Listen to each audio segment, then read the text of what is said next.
Tonight's program on women and war in Afghanistan, I hope that we can come away with a couple objectives achieved here. Number one, to try to broaden, I don't want to say change because I don't want to assume what your perceptions are, but to broaden your perceptions and your visions of Afghanistan. What we read in the media is certainly one perspective, but I think sometimes it's a narrow perspective. And especially to broaden your perceptions about women's role there. And it's said that you can leave Afghanistan, but it doesn't leave you.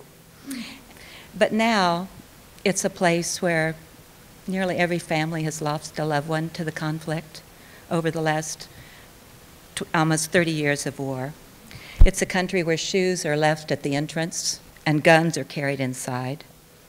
It's a country where 1 out of 4 children dies before the age of 5. And it's normal, the average age expectancy is in middle age, what we consider middle age. And when children learn to count in school, one book has 1 Kalashnikov, 2 grenades, 3 rifles, 4 bullets. It's a different language, it's a different culture. And it's a country where it's believed that if a baby has diarrhea, you should remove the liquids, take the liquids away to cure the diarrhea. No country is going to be successful, prosperous, or stable without including women in the process, in the decision-making process, in government, education, and every sphere of life. And I think, you know, the rallying cry for the 21st century is the rights of women and children, because there's a payback there. It's not only the right thing to do, but it's also the economically reasonable thing to do, because women invest back in the community. I think the future of Afghanistan is dependent on ensuring that women have continued rights and continued participation in that government. I should mention that women's emancipation began as early as 1919 in Afghanistan. During this time, the first group of women went abroad for education. Women bravely became more involved in the government and worked as teachers and nurses. During the 1960s, women began serving in our parliament and cabinet. Until the early 1990s, women enjoyed more freedom in Afghanistan than they do today. Then during the rule of the Mujahideen and Taliban government, women lost most of their basic rights and went back to living standards that were similar to the Dark Ages. After Afghanistan was plunged into nearly 3 decades of war and violence, that all changed. During that dark period, the country's economy and infrastructure were devastated, and women suffered from war and violence and became widows and refugees. Women were not only silenced, they all but vanished from public life. Appearing in public was often an invitation for abuse or violence. Many Afghan women lose their lives during childbirth or pregnancy. Tragically, Afghanistan is one of the most unsafe places in the world to be born or to deliver a child. Even today, in 2011, with the partnership and assistance of the international community, we have one of the highest infant mortality rate in the world, 60 deaths for every 1,000 births.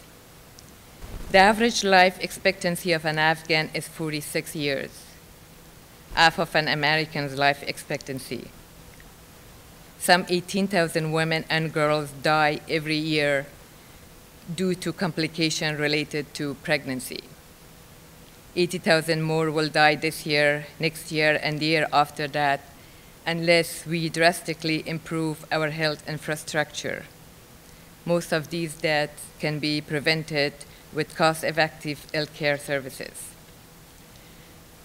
Afghan women have come a long way, but they are not yet out of the woods. Under the gender apartheid of the Taliban, women were deprived of every basic human right. Today, Afghans enjoy more political, economic, and social freedom than at any time in the history of our country. However, such accomplishments are fragile and may be reversed if the Taliban acquire a major role in the government. Consequently, while Afghan women have acquired powerful voices, they are still underutilized agents of fundamental culture changes in our traditional society. Insecurity, uncertainty, poverty, and lack of education are still widespread throughout the countryside. In the political realm, women have made significant gains since the Taliban era. Many have entered political life at the most senior levels as a presidential candidates, senators, ministers, ambassadors, governors. Still, deteriorating security conditions have prevented women's full participation in society, especially into countryside and the south of Afghanistan. However, the political and social gain of Afghan women are still vulnerable and require sustained support and attention by the international community and friends like you. Afghan women and the civil society do not want reconciliation to be a blank check for amnesty of past crimes or a license for future atrocity and oppression. In particular, women are concerned about the extent of compromise being made in order to bring the Taliban back into the political fold. Afghan government is hopeful that by working together with all Afghans and their allies, the government will be able to develop acceptable mechanism to build national consensus on reconciliation with the Taliban without making costly compromises on the principles of our Constitution and the hard-earned basic human rights and principle of justice and equality. Well, ladies and gentlemen, the Afghan women need your continued support. You can all help by raising awareness, creating scholarships for young women, supporting literacy programs, vocational training and mentorship programs for Afghan women. Afghan women are grateful for your support. I am hopeful for the future of the Afghan women, and with partners and friends like you, we will succeed. I think it's hard for us sitting here in one of this country's wonderful universities to imagine a land where it was actually forbidden for women to learn to read or to send their daughters to school, where they were banned from wearing lipstick or white shoes or shoes that clicked on the ground, whereas Shamin said they were not even allowed to laugh out loud, nor their silhouettes be visible from the window. Reading that letter from Murray also made me realise something. When women are reported in wars, even by female journalists, it's usually as victims, weeping over the broken bodies of their husbands or sons, daughters in hospital who've been raped by enemy soldiers. Yet in many ways, I've seen in my 20-odd years of being a war correspondent, women are often the real heroes of war. It's they that actually have to feed their children, protect and reassure them through the long nights of bombing, pass through alleys of snipers to fetch food, and if things become too bad, walk for days to a neighbouring country to try and find shelter. As you might remember, the plight of women was one of the reasons that was really given in 2001 for wanting to get rid of the Taliban. The First Ladies, Laura Bush and Cherie Blair, both made moving speeches about it. And after the fall of the Taliban, President Bush, in his State of the Union message in early 2002, he said the mothers and daughters of Afghanistan were captives in their own homes. Today, women of Afghanistan are free. I have to tell you, almost 10 years on, women are still barely visible on the streets of Afghanistan. You see many beggars, many women who are in tattered burqas begging in the roadside. 3 decades of war has left more than 1 million war widows in Afghanistan.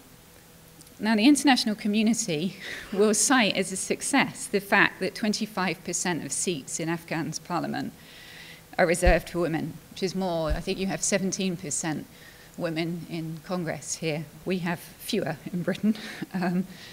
But Afghanistan's most outspoken female MP, Malalai Joya, lives in hiding, having received numerous death threats, and she was suspended from Parliament for criticising the warlords.